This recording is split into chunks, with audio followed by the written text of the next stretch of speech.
لِكُلِّ أُمَّةٍ جَعَلْنَا مَنسَكًا لِيَذْكُرُوا۔ اب آئیے افضل کیا ہے؟ بعض لوگ ابھی دیکھیے گا فیس بک پہ لوگ شیئر کریں گے کہ ہم اتنا خون بہاتے، اتنا پیسہ ضائع کرتے، اتنے جانور کی قربانی دیتے، اس سے بہتر ہے کہ ہم اس پیسے کو کسی غریب، یتیم اور فقیر کو اور مسکین کو دے دیں۔ سوال، قربانی کرنا افضل ہے یا اس کے پیسے کو صدقہ کرنا افضل ہے؟ بہتر کیا ہے؟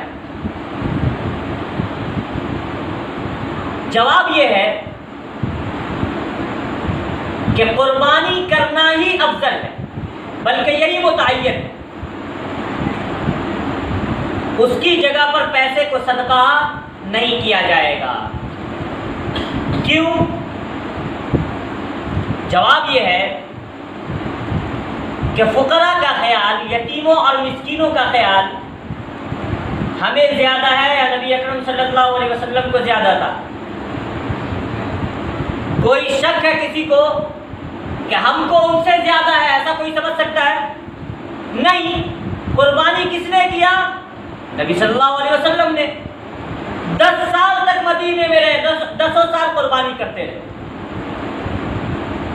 اگر بہتر یہ ہوتا کہ اس کے پیسے کو یتیموں کو دے دیا جائے تو نبی اکرم صلی اللہ علیہ وسلم سب سے آگے ہوتے کہ بھائی اس پیسے کو دے دو یتیموں کو، مسکینوں کو، فقیروں کو۔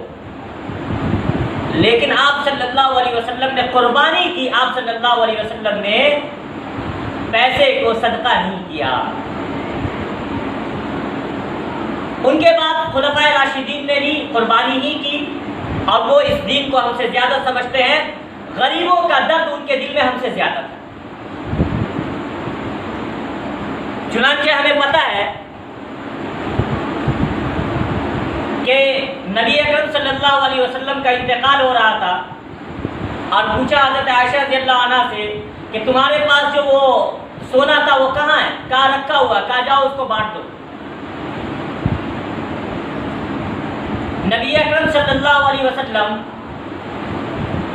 مرنے سے، انتقال کرنے سے پہلے یہ نہیں چاہتے تھے کہ ہمارے گھر میں سونا باقی رہے اور ہمارا انتقال، بلکہ اس سے پہلے تقسیم کر دینا چاہتے تھے۔ جن کو غریبوں کا اتنا خیال ہے، اتنی فکر ہے، ان کو یہاں پر آپ سے زیادہ فکر ہونی چاہیے تھی۔ نہیں کہ اس کا مطلب یہ صحیح نہیں، یہ سنت نہیں ہے، یہ بہتر نہیں ہے۔ تیسری بات یا تیسری وجہ، اللہ رب العالمین نے قربانی کو اسلامی شعار، علامت میں سے بتایا ہے، مسلمانوں کی علامت بتایا ہے۔ صدقہ عام چیز ہے، صدقہ عام چیز ہے، ہم بھی کرتے ہیں اور کفار نہیں کرتے صدقہ۔ مطلب کفار بھی غریبوں کو دیتے ہیں نا مال، غریبوں پر خرچ کرتے ہیں نا، وہ بھی کرتے ہیں، لیکن قربانی صرف مسلمانوں کا کام ہے، جو اس طرح سے عبادت سمجھ کے ایک خاص وقت میں کیا جاتا ہے۔ اس لیے یہ ایک ہمارا شعار ہے، یہ ایک ہماری علامت ہے، اور کوئی شخص مسلمانوں کے شعار کو، مسلمانوں کی علامت کو ختم کرنے کی کوشش کیسے کر سکتا ہے؟ چوتھی وجہ، نبی اکرم صلی اللہ علیہ وسلم نے صحابہ کرام کو بتایا کہ میں نے تمہیں قربانی کے گوشت کو جمع کرنے سے منع کیا تھا۔ کیوں منع کیا تھا بھائی؟ تاکہ غریب لوگ بھی کھا سکے۔ منع کیوں کیا تھا؟ حدیث میں لفظ ہے کہ تاکہ تم سب کو کشادہ ہو جائے، وسیع ہو جائے، سب کو مل جائے قربانی کا گوشت، اس لیے جمع کرنے سے منع کیا تھا۔ اگر جمع کرتے تو لوگ بعض کو ملتا، بعض کو نہیں ملتا، کیونکہ ابھی 1 مہینہ تک ہم کو قربانی کا گوشت چلنا چاہیے۔ تو آج کل جیسا ہوتا ہے، اگر لوگ جمع کرتے پھر کیا ہوتا؟ کچھ کو غریبوں کو ملتا، کچھ کو نہیں ملتا۔ نبی اکرم صلی اللہ علیہ وسلم نے منع کر دیا، حدیث میں لفظ ہے۔ کیوں منع کیا؟ تاکہ سب کو مل جائے۔ اچھا غور کیجئے یہاں پر،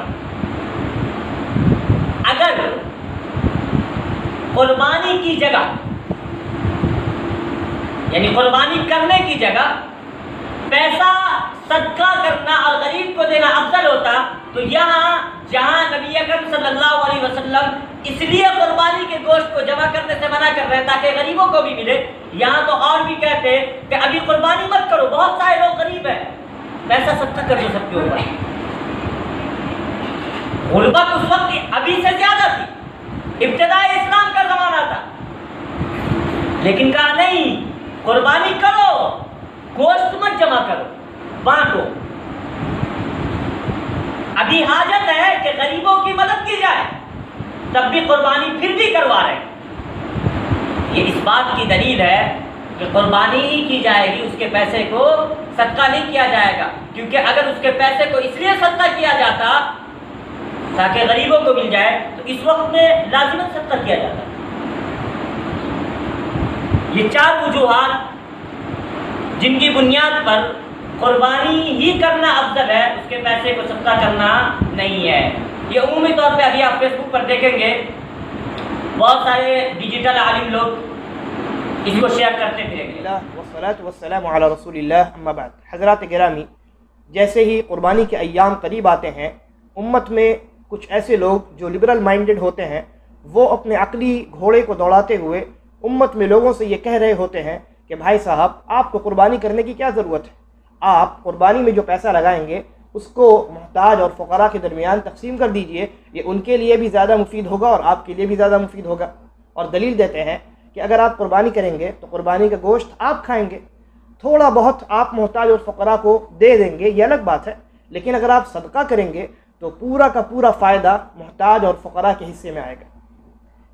ایسے لوگوں کا جواب ہے کہ کیا یہ علت جو آپ کو سمجھ میں آئی ہے نبی اکرم صلی اللہ علیہ وسلم کو، علماء اور محدثین کو، فقہاء کو نہیں سمجھ میں آئی؟ آپ کو معلوم ہے امام ابو حنیفہ، امام مالک، امام شافعی، امام احمد بن حنبل رحمہم اللہ الجمیع، ان تمام کا اتفاق ہے کہ صدقہ قربانی سے افضل نہیں ہے۔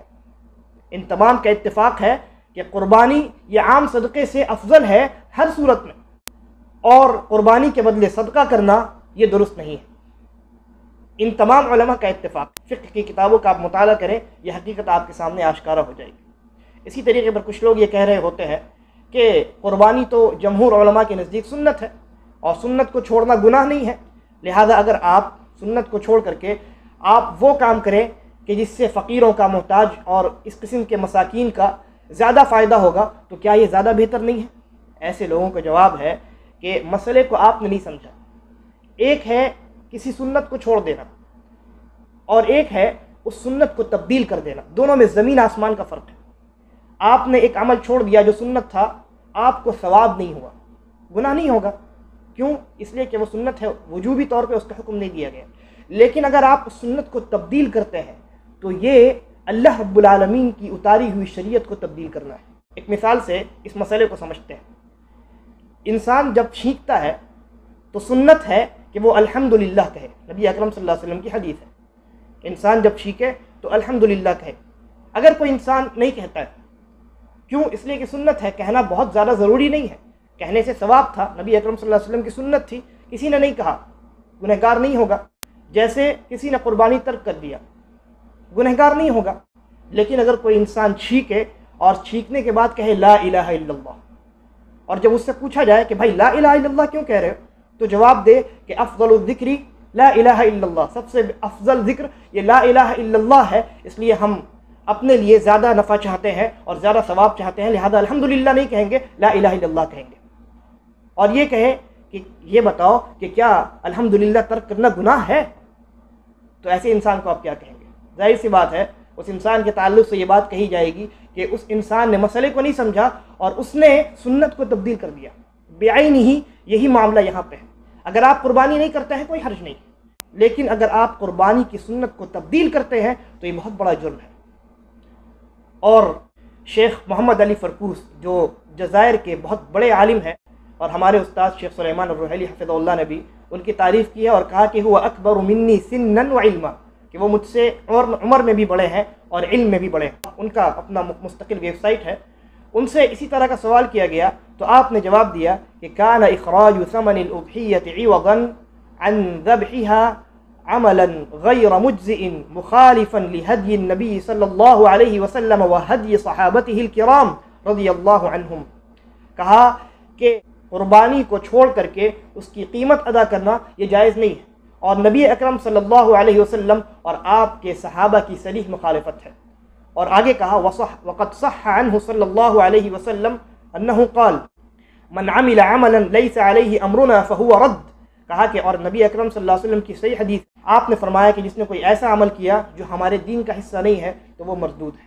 اسی طرح فقیہ عصر فضیلت الشیخ صالح الفوزان حفظہ اللہ سے اسی طرح کا سوال کیا گیا کہ کیا قربانی ترک کر کے قیمت ادا کی جا سکتی ہے تاکہ جو فقراء اور مساکین ہیں ان کے لیے زیادہ مفید ہو، تو آپ نے جواب دیا کہ یہ جائز نہیں ہے. اور آگے کہا فلا تغیر السنہ یا اخی وتغیر الشریعہ بحجت ان هذا احسن للناس.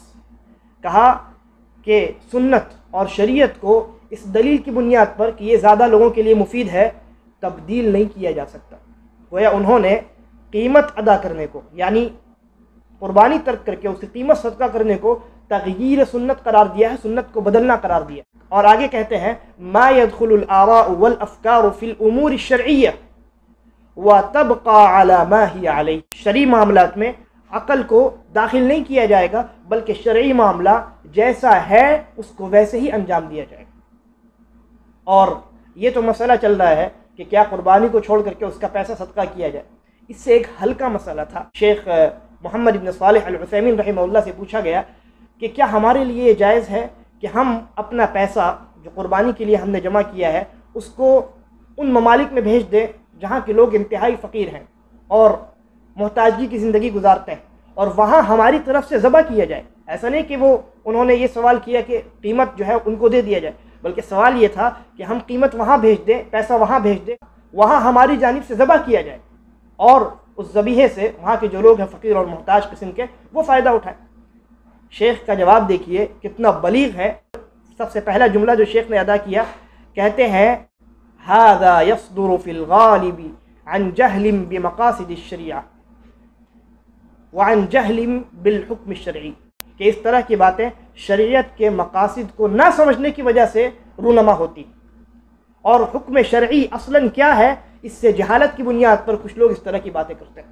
اور اس کے بعد شیخ نے اس امر کو ناجائز قرار دیتے ہوئے 6 مقاصد بتلائے قربانی کرنے کے. شریعت میں قربانی کرنے کے 6 عظیم مقاصد بتلائے. آئیے ان مقاصد کو دیکھتے ہیں اور پھر اس مسئلے کی حقیقت آپ کے سامنے آشکارا ہو جائے گی. شیخ ابن عثیمین رحمہ اللہ بیان فرماتے ہیں کہ المقصود الاول، سب سے پہلا مقصد قربانی کرنے کا یہ ہے هو التقرب الى اللہ بذبحها، ذبح کر کے اللہ رب العالمین کا تقرب حاصل کرنا. فإن الذبح من اکبر العبادات، اس لیے کہ ذبح کرنا یہ اکبر العبادات ہے، سب سے اکبر عبادت ہے، سب سے بڑی عبادت ہے. اور اللہ رب العالمین نے قرآن مجید کے اندر نماز کے ساتھ ملا کر اس کو بیان کیا فصلی لربک وانحر، اپنے رب کے لیے نماز پڑھیے اور قربانی کیجیے. اس کے بعد دوسرا مقصد بیان کرتے ہیں، کہتے ہیں کہ اگر انسان نے اس پیسے کو دوسرے ملک بھیج دیا تو ایسی صورت میں ایک اور عظیم چیز، ایک اور عظیم مقصد، اور وہ یہ ہے اس پر اللہ کا نام لینا، یہ فوت ہو جائے. اللہ رب العالمین نے کہا وَلِكُلِّ أُمَّةٍ جَعَلْنَا مَنْسَكًا لِيَذْكُرُوا اسْمَ اللَّهِ عَلَيْهِ، کہ ہم نے ہر امت میں ان کے لیے قربانی کا دن مقرر کیا تاکہ وہ اس دن میں اللہ رب العالمین کا نام لیں جانور ذبح کرتے ہوئے. تیسرے مقصد کو بیان کرتے ہوئے شیخ کہتے ہیں کہ اگر ہم نے قیمت وہاں بھیج دی، کہیں اور بھیج دی، اور وہاں ہماری طرف سے ذبح کر دیا گیا تو ایسی صورت میں اس ذبیحے میں سے، اس ذبیحے کو کھانے سے ہم محروم ہو جائیں گے. اور بہت سارے علماء کا یہ فتویٰ ہے کہ ذبیحہ جو ذبح کرے انسان اس میں سے کھانا واجب ہے. اللہ رب العالمین نے کہا فَكُلُوا مِنْهَا وَأَطْعِمُوا الْبَائِسَ الْفَقِيرَ، کہ تم خود بھی کھاؤ اور فقراء اور محتاجین کو بھی کھلاؤ. تو یہ امر بھی فوت ہو جائے گا. چوتھا مقصد بیان کرتے ہوئے کہتے ہیں، اور یہ بہت عظیم مقصد ہے، کہ اگر ہم نے کہیں اور قربانی کروائی تو ایسی صورتحال میں یہ جو عظیم شعیرہ ہے اسلام کا، عظیم خصوصیت ہے اسلام کی، یہ فوت ہو جائے گا.